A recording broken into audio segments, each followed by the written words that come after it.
All right, welcome back for another deep dive. Yeah, always exciting to see what we're going to uncover. You know how this works, right? You hit us up with some source material. Could be anything, really. Yeah. Like a question you've been pondering. Or maybe you stumbled on an article, something that sparked your curiosity. And we take it from there. We extract the good stuff. The insights, the juicy bits that get you thinking. So consider this your fast track to becoming seriously well-informed. Exactly. And for today's deep dive, we're tackling something really practical. Yeah, this one came straight from you, our amazing listeners. We received a couple of short dialogues all about interactions with receptionists. And you wanted to understand, like really get a grasp on. The professional and polite English phrases that are used in those everyday scenarios. Makes sense, right? Sure. These are the kind of interactions we all have. And our source material for this comes from EnglishPod. They do a fantastic job of using dialogue for language learning. It's really effective. So for this deep dive, we've got a two-pronged mission. First up, we're going to equip you with a whole set of professional English phrases. Phrases that you can use confidently in similar situations. And secondly, we'll explore some of the nuances of these interactions. Why these particular phrases work so well, what makes them so effective. So let's jump right in. The first dialogue features a receptionist and a visitor named Josh O'Neill. Let's give it a listen, shall we? Yeah. And as you're listening, Yeah. pay close attention to how the receptionist confirms she's understood Josh and how she asks for his name, those initial moments. What choices does she make in her language? Exactly, the subtle things that make a difference. Okay, let's hear it. Short audio clip of Dialogue 1, Receptionist and Josh O'Neill. So right off the bat, what struck me Yeah. was the receptionist's response when Josh said he had an appointment. Mm-hmm. That certainly Yeah. it feels so much more polished than just a simple yes, doesn't it? Oh, absolutely. It elevates the whole interaction. Certainly in that context, Yeah. it's like a very polite, concise confirmation. More than just acknowledging, right? It's like, yes, we've got you. And efficient, too. Like they're on top of things. It subtly tells Josh, your appointment is noted. Everything is in order. Interesting. Why do you think just that single word, certainly, Yeah. carries so much weight in that context? Well, I guess it implies a level of preparedness on their end, you know? Like they're not fazed by his arrival. Exactly. They were expecting him. And then she follows up with, may I take your name? Yeah, that also stood out to me as particularly polite. Now that phrase, may I take your name? Yeah. It's the gold standard, the quintessential, formal way to ask for someone's name. Especially, like you said, when it needs to be written down. Right, like in an office or a hotel, those kinds of settings. As opposed to just, what's your name? When you bump into someone. Exactly. The difference in formality is huge. And that may I, it softens the request. It does, but it does something else, something subtle. What do you notice about that phrasing? It's almost like they're asking for permission to take your name, which is a nice touch, isn't it? It is, yeah. Yeah. Instead of demanding it. Precisely. It respects the individual's information, you know? Yeah. It implies that it's being requested for a specific, legitimate purpose. Which in this case is to announce Josh's arrival to Miss Stevens. Exactly. It's all connected. Then, when Josh gives his name, the receptionist says, Mm-hmm. Miss Stevens will be with you momentarily. I really like the use of momentarily there. Me too. Much more refined than just saying she'll be right out. It is. Momentarily, it signifies in a very short time or very soon. It manages expectations. Yes, it's a formal way to say there will be a short wait. But it does it in a way that respects the visitor's time. Compared to more casual phrases, momentarily conveys that professionalism. Like, we value your time, the delay will be minimal. Exactly. It's all about those subtle cues. Then comes the classic polite offer. Which is, Can I offer you something to drink? yes. You hear that a lot in these situations. It's like a standard gesture of hospitality, It is in many professional environments. showing that they're considerate of the visitor's comfort. Small things, right. What? But they add up to create a positive impression. Now, a little bit later, the receptionist says, Miss Stevens is ready for you now. Okay, that phrase, ready for you, what does that communicate? It's more than just, she's available. That's right. It's more specific. It means Miss Stevens is prepared, fully available to meet with Josh. Implying that she's been expecting him and is ready to receive him without delay. It's a more professional way of saying Miss Stevens can see you now. Exactly. There's that sense of anticipation and preparedness on her part. Okay, and then the receptionist guides him, saying, I'll show you to her office. Right this way. That's clear and welcoming, all in one. Yeah, it's like, I'm here to help. Follow me. Absolutely. I'll show you to. That's a polite and helpful way to direct someone.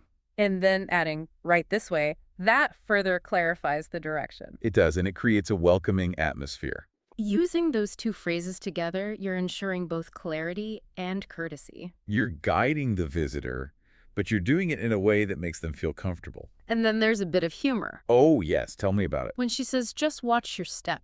Especially knowing what happens next in the full dialogue from EnglishPod. Right. It's like, oh, the irony. Watch your step, of course, means be careful where you walk.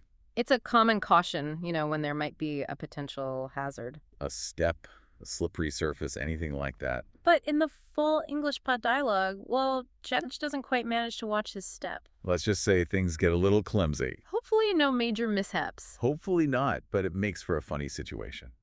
Okay, shall we move on to the second dialogue? Yeah, let's do it. This time it's between the receptionist and a visitor named Alex Carter. Okay, let's see what we can glean from this one. Let's listen.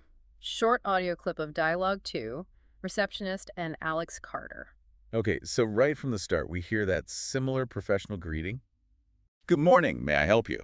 Yeah, it sets the tone immediately, polite and helpful. It does. It establishes that professional but welcoming atmosphere. And just like in the first dialogue, Yeah. we hear certainly again and may I take your name, please? It really highlights how essential those phrases are in these professional exchanges. It's like they're the go-to phrases, the expected way to respond. While still being polite, of course. They're the standard way to acknowledge a visitor and get their information. But they're not robotic. They still convey that courtesy. Then we hear a slightly longer phrase.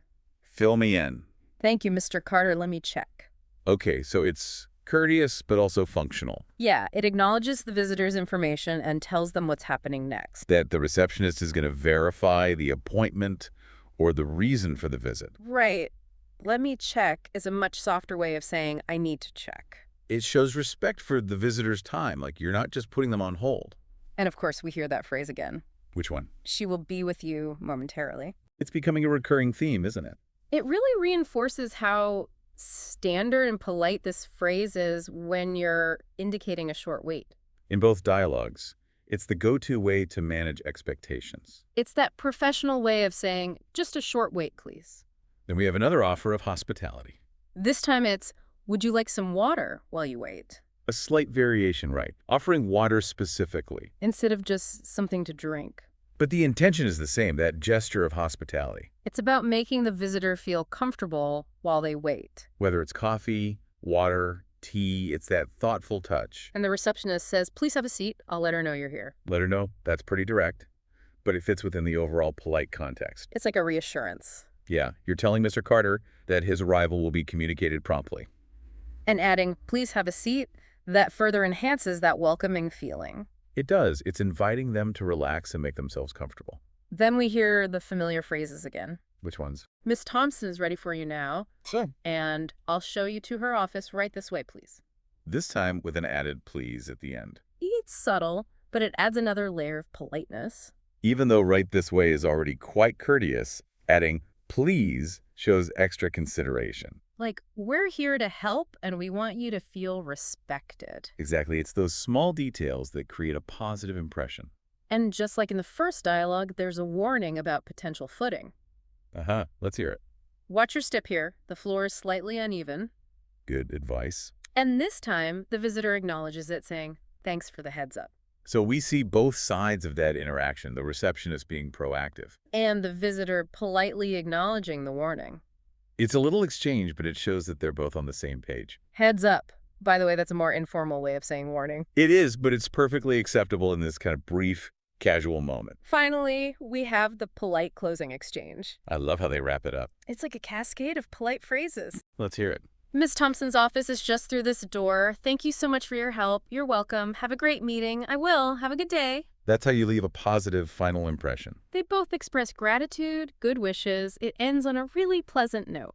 It does. It's professional, but also warm and friendly. Okay, so we've really dissected those dialogues, haven't we? I've gone deep, haven't we? Now, the EnglishPod material also includes an audio review. Ah, yes. This is where they highlight some key vocabulary. Let's go through those, really solidify our understanding. I love this part. It's like the reinforcement stage.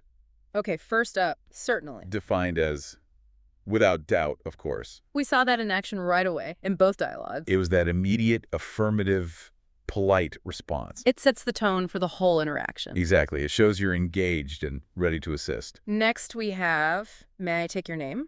Described as a polite way to ask for someone's name. Absolutely crucial in these professional settings. That may I framing, it makes all the difference. It shows respect. It implies you need the information for a specific reason. It's not just idle curiosity, Then there's let someone know. which simply means tell someone. It was used when the receptionist was talking about informing Miss Stevens or Miss Thompson. Right, letting them know that the visitor had arrived. Straightforward phrase, but essential for clear communication. Keeps everything running smoothly. Okay, next up, momentarily. Meaning, in a very short time, That more elegant way of saying soon. it conveys the idea of a short wait without sounding dismissive. Like, we acknowledge the wait, but it'll be brief. It's a subtle way to manage expectations, Now for be ready for you. which means is prepared to meet with you. We talked about how this implies preparedness on the part of the person being visited. It sets the expectation that the meeting can begin promptly. Like, they're waiting for you, they're ready to go. It shows respect for everyone's time, Next, we have show someone to. meaning show a person the way to a place, It's essential for guiding visitors, especially in a large office or building. often accompanied by a physical gesture, pointing or gesturing in the right direction. It's about making sure they feel comfortable finding their way. Exactly. It's part of that welcoming atmosphere. Now for right this way. Described as a phrase you use to show someone the direction to walk. That friendly, guiding phrase. It's usually used right after, I'll show you to. It creates a smooth transition, very courteous. Like, here we go, follow me. The audio review also included some general vocabulary related to this environment. Ah, yes, words like secretary or administrative assistant. Lobby, front desk, field the calls, and switchboard. They weren't part of the visitor interaction specifically. But they paint a broader picture of the receptionist's role. Understanding these terms gives you a fuller context for the whole situation. Field the calls, for example, means to receive and manage incoming phone calls. Basically, handling the phones, making sure calls go to the right place. And a switchboard. That's a system used to connect phone lines within a building. You don't see those as much anymore with modern phone systems. But you might still encounter the term. It's good to know what it refers to. Then the audio review gives us some helpful example sentences. Ah, yes, love these. For, may I take your... Wait here. Go on. May I take your last name, please? May I take your phone number and call you back later? May I take your full name and ID number, please? So many ways to use that phrase. It's really versatile. It's always followed by the specific information you're requesting. And that please at the end, it reinforces the politeness. It's never a demand, always a request. Exactly. It's about respecting the person you're talking to. For momentarily, the examples are, Hit me. food will arrive momentarily.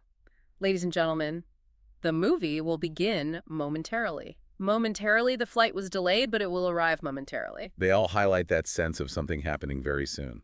It's reassuring, isn't it? It is. It lets you know that the wait won't be long. And for right this way, we hear, Let's hear them. I will show you where the bathroom is. Right this way, please. Right this way. The meeting room is just down the hall.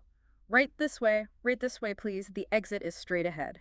So clear and helpful, those phrases. They paint a picture in your mind. You can almost see yourself being guided. The repetition of right this way, it really emphasizes the direction. And of course, that please adds that extra touch of courtesy. It does. It makes it warm and inviting. And finally, the examples for watch your step are, Okay. watch your step here, the floor is wet. Please watch your step on the stairs. Watch your step as you exit the train. These are all situations where caution is needed. Practical scenarios. It's about safety, but it's also about showing concern for the other person. Like, we care about your well-being. So as we wrap up this deep dive, Time to surface. we've really uncovered a treasure trove of professional English phrases. We have those little gems that can make all the difference. Phrases that are perfect for interactions with receptionists. But honestly, many of these apply to other formal settings as well. It's about that overall professional tone. Right, those phrases that convey politeness and respect. Like certainly that confident affirmation. And may I take your name? Showing respect for the individual. We'll be with you momentarily. Acknowledging the wait, but keeping it brief. Is ready for you now. Conveying preparedness and a smooth transition. And I'll show you to your office right this way. Being helpful and welcoming. These phrases They make you sound more fluent, more professional. But more importantly, they show that you're considerate of the other person. It's about those subtle cues that can have a huge impact on how you're perceived. And that brings us to a final thought for you, something to ponder. Always love a good takeaway. Think about how these small choices in language, these seemingly insignificant phrases, can really influence first impressions. They can. They set the tone for the entire interaction. And not just in English-speaking environments, by the way. Good point. Think about other languages you might know or encounter. Right. Are there similar nuances? Culturally specific, polite phrases. It's fascinating to consider how language shapes our social interactions. It really does, in such subtle but powerful ways. Food for thought, right? Absolutely. Something to chew on until our next deep dive. Until next time. Keep those questions coming. And we'll keep diving deep. See you then.